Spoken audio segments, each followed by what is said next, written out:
नमस्कार, मैं हूं आपके साथ में राजेश कुमार। मैं इस समय टोहाना के विधानसभा क्षेत्र के गांव मामूपुर में पहुंचा हूं। जैसे कि जजपा और बीजेपी का गठबंधन है, गठबंधन को लेकर लगातार बयान आ रहे हैं और गठबंधन के अंदर दरार पड़ती हुई नजर आ रही है। इसी दरार को लेकर आज हम जजपा पार्टी के प्रदेश अध्यक्ष निशान सिंह के निवास स्थान पर पहुंचे हैं। हम निशान सिंह से जानते हैं कि इस दरार को लेकर ये क्या कुछ बताना चाहते हैं, क्या पूरा मामला है, क्यों बार बार ऐसे बयान आ रहे हैं। तो आइए हम मिलते हैं निशान सिंह से और इसी की पूरी जानकारी लेते हैं, क्या कहते हैं इस बारे में जजपा पार्टी के प्रदेश अध्यक्ष निशान सिंह। हमारी तरफ से भारतीय जनता पार्टी के बारे में कभी कोई शुरुआत नहीं की गई, कभी पहल नहीं की गई, ना हमारे किसी पार्टी के नेता ने ऐसी कोई स्टेटमेंट दी है। उनकी तरफ से ही पहल हुई है।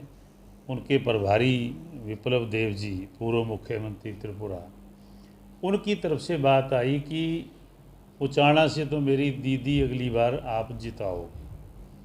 गठबंधन में चल रहे हैं हम लोग और उचाना से हमारे जो वहाँ के नुमाइंदे हैं वो उसी सरकार में डिप्टी चीफ मिनिस्टर हैं और एक रुतबे वाला व्यक्तित्व जो है वहाँ जा कर के ये कहा जाए कि यहाँ से तो दीदी जीतेगी, वह गठबंधन धर्म तो नहीं रह गया ना। इसलिए हमने ये कहा कि हमें आपत्ति है इस बात पे कि उनके भाजपा के प्रभारी ऐसी स्टेटमेंट क्यों दे रहे को। वहाँ से कोई ऐरा गैरा भी हो, वो रिप्रेजेंट करता है किसी हलके को, वहाँ से विधायक है तो वो तो आदरणीय होता है वहाँ के लिए। जब तक नए सिरे से कोई चुनाव की घोषणा नहीं होती, उन चुनाव के बारे में हमारी पार्टियों का बैठ कर के कोई निर्णय नहीं होता कि कैसे लड़ना है, तब तक ऐसी स्टेटमेंट तो आपत्तिजनक होती है। तो क्या नहीं मानते? हाँ बिल्कुल, उन्होंने की थी और हमने उस पर भी आपत्ति जताई थी। हमने भी कहा था कि मुख्यमंत्री जी का ये बयान इस तरीके का, अगर हमारी पार्टी की सरकार नहीं है तो फिर मंत्री किस बात के 13-14 महकमे क्यों दे रखे हैं? मंत्री तो सरकार में होते हैं। तो हमने ये आपत्ति जताई थी और मुख्यमंत्री जी ने अपनी बात पे सुधार किया था। ये आप लोगों को कह दिया जो उस वक्त कॉरेस्पॉन्डेंट उनके साथ थे, कभी मैंने तो ऐसा नहीं कहा तुम लोग ये खबरें बना देते हो, तो मेरा मतलब वो बात ख़त्म होगी। अब नए सिरे से जो कहा गया वो हमें बात अखरी और अखरने वाली है भी। ऐसी बातें हजम करनी बड़ी मुश्किल होती हैं। गठबंधन है, गठबंधन को हम पूरी निष्ठा से निभा रहे हैं। 3.5 पौने 4 वर्ष हमारी पार्टी की तरफ से कोई बात ही नहीं आई। हमेशा स्मूथली हमने उसको चलाने का प्रयास किया है।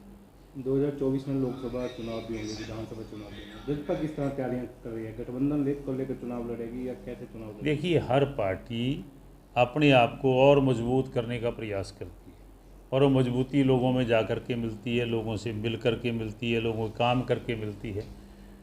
हम हर सीट के ऊपर 10 की 10 लोकसभा की सीटों पे और 90 की 90 विधानसभा सीटों के ऊपर अपना प्रयत्न कर रहे हैं, लोगों से मिल रहे हैं, अपनी पार्टी को मजबूत कर रहे हैं। गठबंधन होगा तो गठबंधन में जो निर्णय होंगे उस पर फूल चढ़ाएंगे, नहीं गठबंधन होगा तो अपने लेवल पे लड़ेंगे। क्या लगता है सर, जैसे कि ऐसे बयानों का आना बार बार पहले मुख्यमंत्री जी द्वारा दिया गया और अब फिर ऐसा बयान है, क्या दरार दिखाई दे रही है गठबंधन में? देखो, हमारी तरफ से मैंने क्लियर किया ना, हमारी तरफ से कोई दरार, कोई ऐसी बात नहीं है किसी तरह की, ना कोई उनकी बात के ऊपर शुरुआत हुई। उसके बाद को वाद विवाद में कोई बात किसी ने कह दी हो तो अलग बात है, लेकिन बात भी काउंट होती है जो जिम्मेवार रिस्पॉन्सिबल लोग। डिप्टी चीफ मिनिस्टर हैं, उनके ब्रदर हैं दिग्विजय चौटाला जी, हमारे राष्ट्रीय अध्यक्ष हैं डॉक्टर अजय सिंह चौटाला जी। कोई ऐसी बात किसी ने नहीं कही जो किसी को उसमें ऐसा लगे कि मेरे बारे में गलत कहा गया। हमने उनकी बात को कहा कि ऐसा नहीं करना चाहिए।